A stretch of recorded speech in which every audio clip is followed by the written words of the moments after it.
Hey guys, what's going on? So we are going to teach you guys how to do self-myofascial release at home. But first, we got to learn a few things, like what's a trigger point anyway? Okay, so a trigger point is going to be a hyper-irritable and hypersensitive nodule, or like that knot that's within the soft tissue. But I say soft tissue and not just the muscle, because it can be muscle, it can be tendon, or it can actually be the fascia that has this little nodule or this knot.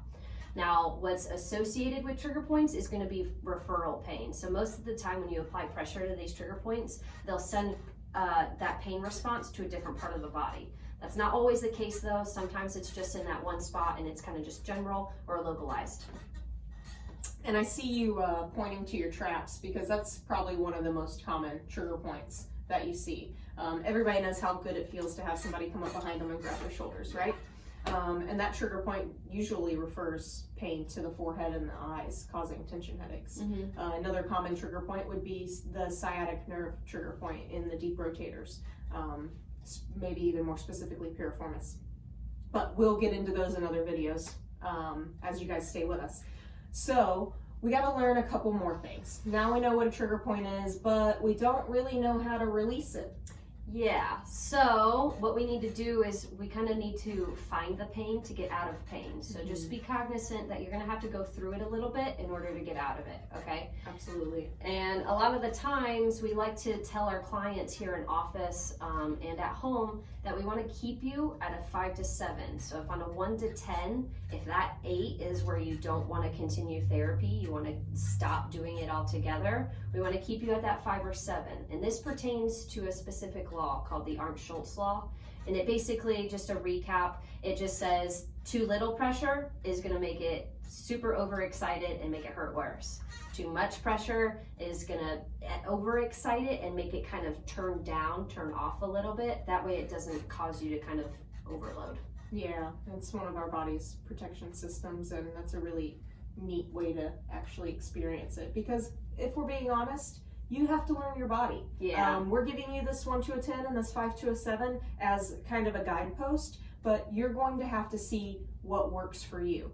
Tune in. Yeah, so tune in. Now, most trigger points will release in that like 10 to 12 second range. Mm-hmm. So we're going to walk you guys through a 15-second release in your hamstrings and just give you a chance to feel what it feels like to let one of these tight tension spots go on your own. Cool. If you'll take your tennis ball, do you have one? Yep. Awesome. So take a tennis ball, or you can use a lacrosse ball or a baseball. Dog toys work really well. You can steal your dog's toy if they'll let you. Let's take this tennis ball, and right in the center of the thigh, let's see, you're gonna need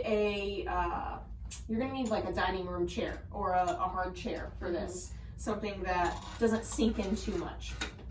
So let's find the center of the thigh, and right in here somewhere, you should feel a hypersensitive area. It may radiate to the back of the knee or down into the calf, like a sciatic nerve trigger point. It may, did you find one? Yeah. It may radiate up into the hip or into like the sits bone area where the hamstrings attach. A lot of times when people have sits bone pain, but we can get to that in other videos. Let's see, right here.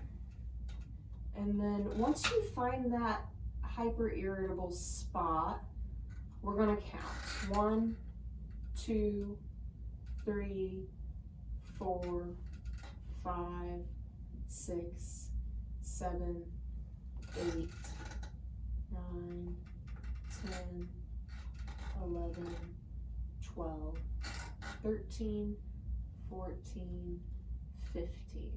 So in that 15 to 20 seconds while I was talking and counting, you should have noticed that that spot that you were treating reduced in pain. So if you were at a 5 to a 7, it should drop down to a 2 or a 3, or at least a 4. You should have felt an improvement of some sort. Yeah. But for some people, and for some trigger points, you may notice that it got a little worse before it got better.